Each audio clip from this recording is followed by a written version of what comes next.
Hi friends, ఈరోజు సుప్రీంకోర్టులో TET అభ్యర్థుల యొక్క ఆశలు, ఎంతోమంది అభ్యర్థులు ఈరోజు కొన్ని లక్షల కళ్ళు ఎదురు చూస్తూ ఉన్నటువంటి పరిస్థితి.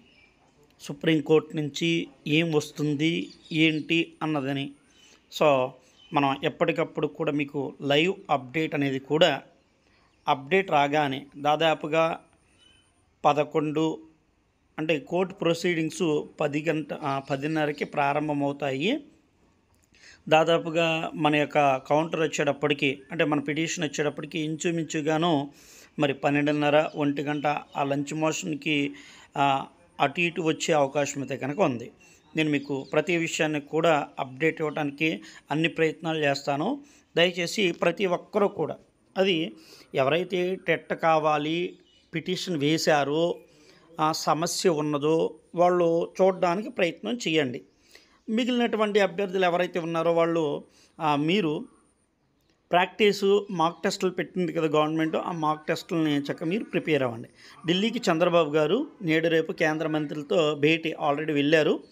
ఎస్జిటి బదిలీలపై గందరగోళం, ఇక్కడ ఒక టాపిక్ ఉంది, దయచేసి ప్రతి ఒక్కరు కూడా మీరు చదవండి. అలాగే ఉద్యోగాలు, కొత్త ఉద్యోగాలు లేవు కానీ ఉన్న ఉద్యోగాలు ఊస్టింగా అని ఒక టైటిల్ వచ్చింది, దయచేసి చదవండి. అది మనకున్నటువంటి ప్రజెంట్ రేషన్, గత ప్రభుత్వం రేషను కొన్ని వ్యాన్లు ఇచ్చింది చూసారా, అవన్నీ కూడా ఇప్పుడు తొలగించారు. వీళ్ళందరూ కూడా రోడ్డు మీదకి వచ్చినటువంటి పరిస్థితి.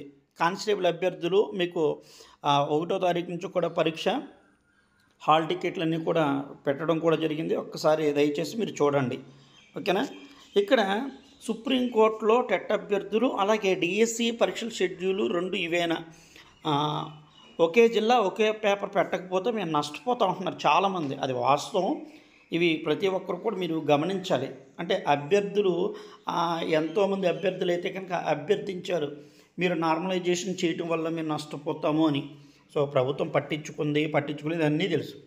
విఆర్ఓ, ఇక్కడ జీవో 4తో విఆర్ఓ విఆర్ఏలు సర్వేయర్లు ఎంత అంటే ఆ జీవో 4 ఇచ్చేటప్పటికి 7,500, అంటే క్లస్టర్ విధానం వచ్చారు, ఇప్పుడు మిగిలిపోతున్నారు. అంటే భవిష్యత్తులో విఆర్ఓ పోస్టులు ఉండేటువంటి అవకాశం అయితే కష్టం ఏపీలో. ఇక్కడ డిఎస్సి షెడ్యూల్, నాకు అర్థం కాని విషయం ఏంటంటే, జాగ్రత్తగా చాలామంది అడుగుతున్నారు, సార్ డిఎస్సి షెడ్యూల్ వచ్చేసింది, సార్ డిఎస్సి షెడ్యూల్ వచ్చేసింది, మరి ఇవి ఎవరు క్రియేట్ చేసి పెడుతున్నారో ఏంటో తెలియదు కానీ, సో రకరకాలుగా వాట్సాప్లో వాటిలో ఇది సర్క్యులేట్ అవుతుంది. మీరు ఒకసారి ఆలోచించండి. నేను నిన్న కూడా చెప్పాను వీటి గురించి. మరి ఇక్కడ సర్క్యులేట్ చేస్తున్నారంటే, ఇప్పుడు మీకు ఈ డిఎస్సి షెడ్యూల్కి సంబంధించండి మనకి విద్యాశాఖ కానీ వెబ్సైట్లో కానీ ఏదైనా పెట్టారు, కనీసం పెట్టారు, మీరు ఆలోచించండి, తప్పేం కాదు కదా. సో వీళ్ళకి ఏదో విశ్వసనీయ సమాచారం అంటున్నారు, మరి విశ్వసనీయ సమాచారం వస్తుందంటే పోస్టుల గురించి కూడా వస్తుందేమో, పోస్టులు ఎలాగో దొడ్డిదారిని తీసుకోవాలన్నది కూడా వస్తుందేమో, తెలియదు కదా.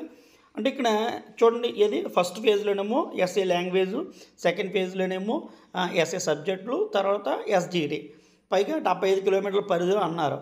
ఇక్కడ మళ్ళీ రాత్రి వచ్చింది ఏంటి, ఏపీ డిఎస్సి షెడ్యూల్ ప్రకారం డేట్ ఫిక్స్ చేసినట్లు సమాచారం.